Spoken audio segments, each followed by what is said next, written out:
ಈಗ ಬಿಡದಿ ಪ್ರಾಜೆಕ್ಟ್ದು ಇವತ್ತು ಅದರಿಂದ ದೊಡ್ಡ ಅಡ್ವರ್ಟೈಸ್ಮೆಂಟು. ಯಾರೋ ಪಾಪ ರಾಜಣ್ಣ ಅನ್ನೋಕ್ಕಿಲ್ಲ, ನಿಮ್ಮ ಯೋಗ್ಯತೆಗೆ ಸರ್ಕಾರ ಕೂಡ ಯೋಗ್ಯತೆ ಇಲ್ಲ, ಯಾವ್ದಕ್ಕೂ ಜಾಹೀರಾತು ಕೊಡ್ತೀರಿ? ಪಾಪ ನೊಂದು ಬಿಟ್ಟವ್ರಂತೆ. ಏನು ಇಸ್ಪಿಟ್ಟಾಡ್ ನೊಂದವ್ರ? ಪಾಪ ಸಂಕಷ್ಟಕ್ಕೆ ಒಳಗಾಗಿರೋದು. ಇಲ್ಲ ಅದಂಥವು ಆನ್ಲೈನ್ ಲಾಟ್ರಿ ನಡೆಸಿ ಸಂಕಷ್ಟಕ್ಕೆ ಒಳಗಾಗಿದ್ದೀರಾ? ಅದಕ್ಕೆ ಭೂಮಿ ಮಾರಾಟ ಮಾಡಬೇಕಾ? ಆ ಸಾಲ ತೀರಿಸ್ಕೊಳ್ಳೋದಕ್ಕೆ.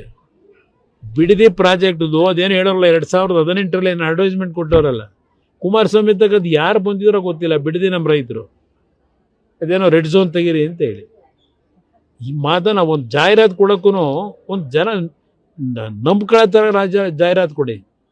ನೀವೇ ಅದೆಂತ ನೆನ್ನೆ ಹೇಳಿದಿನ ಸತ್ಯಶೋಧನಾ ಸಮಿತಿ ಕಾಂಗ್ರೆಸ್ದು, ಇದೇ ಶಿವಕುಮಾರ ಮೆಂಬರ್. ಅದಕ್ಕೆ ಈಗೇನು ಮುಖ್ಯಮಂತ್ರಿಗಳವರ ಪ್ರಾಜೆಕ್ಟ್ ಮಾಡ್ತೀನಿ ಅಂತ ಹೇಳಿ ಅವ್ರು ಕೊಟ್ಟಿರೋ ವರದಿ ನೆನ್ನೆ ತೋರಿಸಿದ್ದೀನಿ ನಿಮಗೆಲ್ಲ.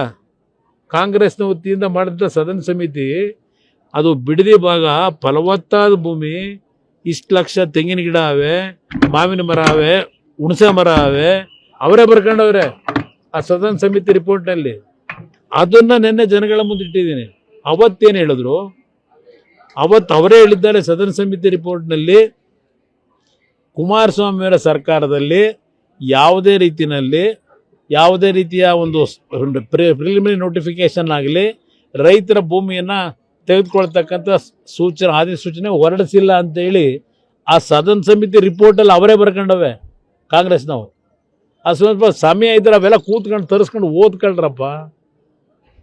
ನಮ್ಮ ಸ್ಟ್ಯಾಂಡಲ್ಲಿ ಯಾವುದಾದ್ರೂ ಒಂದು ಅಭಿವೃದ್ಧಿ ಅಂತಕ್ಕಂಥದ್ದು ಮಾಡಬೇಕು ಅಂದರೆ ನಮ್ಮ ಪಕ್ಷದಲ್ಲಿ ಯಾವತ್ತು ಜನವಿರೋಧಿ ಕಾರ್ಯಕ್ರಮ ಕೊಡ್ತಕ್ಕಂಥ ಕೆಲಸ ಮಾಡಲ್ಲ. ವಿಧಾನಸಭೆ ಕಲಾಪದಲ್ಲೇ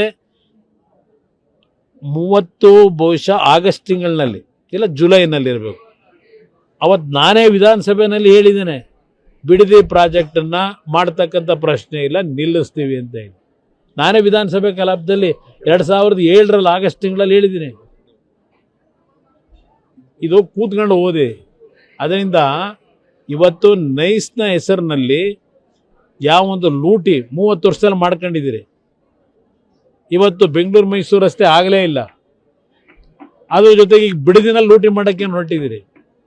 ಸಾವಿರಾರು ಕುಟುಂಬಗಳಿಗೆ ನೈಸ್ ರಸ್ತೆಯ ಕಾರ್ಯಕ್ರಮದ ಅಡಿನಲ್ಲಿ ಬೆಂಗಳೂರು ಸುತ್ತಮುತ್ತ ಮನೆಗಳನ್ನ ಬುಲ್ಡೋಸ್ ಮಾಡಿಸಿದ್ರು, ಆ ಜಾಗ ಬೇಕು ಅಂತೇಳಿ. ಇದೆಲ್ಲ ರೆಕಾರ್ಡ್ಸ್ ಇಟ್ಕೊಂಡು ನಾನು ಹೇಳ್ತಾ ಇರೋದು. ಹೈಕೋರ್ಟ್ನ ಆದೇಶದ ಮೇರೆಗೆ ಹೇಳ್ತಾ ಇದ್ದೀನಿ. ಹಿಂದೆ ಇದೇ ಕಂಪನಿ ಹಲವಾರು ನ್ಯಾಯಾಲಯಗಳ ತೀರ್ಪುಗಳನ್ನು ದಾರಿ ತಪ್ಪಿಸಿ ಸುಳ್ಳು ದಾಖಲೆಗಳನ್ನು ಸೃಷ್ಟಿ ಮಾಡಿಸಿ ಕೆಲವು ಅಧಿಕಾರಿಗಳು ಕೆಲವು ರಾಜಕಾರಣಿಗಳನ್ನು ಮುಂದಿಟ್ಕೊಂಡು ದಾರಿ ತಪ್ಪಿಸಿದಂಥದ್ದು ಏನಿದೆ, ಇವತ್ತು ಹೈಕೋರ್ಟ್ನ ಮುಂದೆ ನಿಜವಾದಂಥ ದಾಖಲೆಗಳನ್ನು ಪ್ರೊಡ್ಯೂಸ್ ಮಾಡಿದ ಮೇಲೆ ಹೈಕೋರ್ಟ್ ಇವತ್ತು ಕೊಟ್ಟಿರೋ ತೀರ್ಪಿದು. ನನಗೆ ಇದರಲ್ಲಿ ಯಾವುದೇ ಹಠ ಇಲ್ಲ. ಅವ್ರಿಗೆ ಹಠ ಇರಬಹುದು, ಅವ್ರಿಗೆ ಹಠ ಅನ್ನೋದಕ್ಕಿಂತ ಹೆಚ್ಚಾಗಿ ಆ ಪ್ರಾಜೆಕ್ಟ್ನ ಹೆಸರಿನಲ್ಲಿ ಲೂಟಿ ಆಗಬೇಕು, ದುಡ್ಡು ಹೊಡಿಬೇಕು, ದುಡ್ಡು ಹೊಡೆಯೋಕ್ಕೆ ಕಾರ್ಯಕ್ರಮ ಅದು. ನಾನು ಹೇಳೋದಲ್ಲ.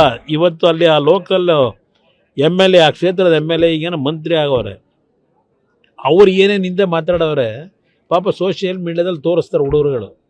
ಸ್ವಲ್ಪ ಅದನ್ನೊಂಚೂರು ತೆಗೆದು ನೋಡೋಕೆ ಹೇಳಿ.